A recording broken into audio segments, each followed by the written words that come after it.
दोस्तों नमस्कार। धृतराष्ट्र ने गांधारी द्वारा 100 पुत्रों को जन्म दिया, जिनमें दुर्योधन सबसे बड़ा था और पांडु के युधिष्ठिर, भीम, अर्जुन, नकुल, सहदेव आदि 5 पुत्र हुए।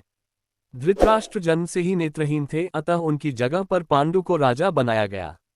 एक बार वन में आखेट खेलते हुए पांडु के बाण से एक मैथुनरथ मृगरूपधारी ऋषि की मृत्यु हो गई। उस ऋषि से शापित हो कि अब जब कभी भी तू मैथुनरथ होगा तो तेरी मृत्यु हो जाएगी। पांडु अत्यंत दुखी होकर अपनी रानियों सहित समस्त वासनाओं का त्याग करके तथा हस्तिनापुर में धृतराष्ट्र को अपना का प्रतिनिधि बनाकर वन में रहने लगे। राजा पांडु के कहने पर कुंती ने दुर्वासा ऋषि के दिए मंत्र से यमराज को आमंत्रित कर उनसे युधिष्ठिर और कालांतर में वायुदेव से भीम तथा इंद्र से अर्जुन को उत्पन्न किया। कुंती से ही उस मंत्र की दीक्षा ले माद्री ने अश्वनी कुमारों से नकुल तथा सहदेव को जन्म दिया।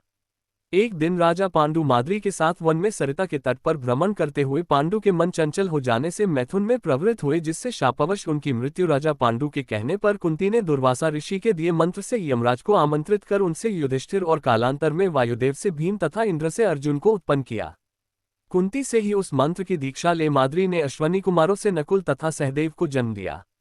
एक दिन राजा पांडु माद्री के साथ वन में सरिता के तट पर भ्रमण करते हुए पांडु के मन चंचल हो जाने से मैथुन में प्रवृत्त हुए, जिससे शापवश उनकी मृत्यु हो गई। माद्री उनके साथ सती हो गई, किंतु पुत्रों के पालन पोषण के लिए कुंती हस्तिनापुर लौट आई। कुंती ने विवाह से पहले सूर्य के अंश से कर्ण को जन्म दिया और लोकलाज के भय से कर्ण को गंगा नदी में बहा दिया। धृतराष्ट्र के सारथी अधीर्त ने उसे बचाकर उसका पालन किया। कर्ण की रुचि युद्धकला में थी, अतः द्रोणाचार्य के मना करने पर उसने परशुराम से शिक्षा प्राप्त की।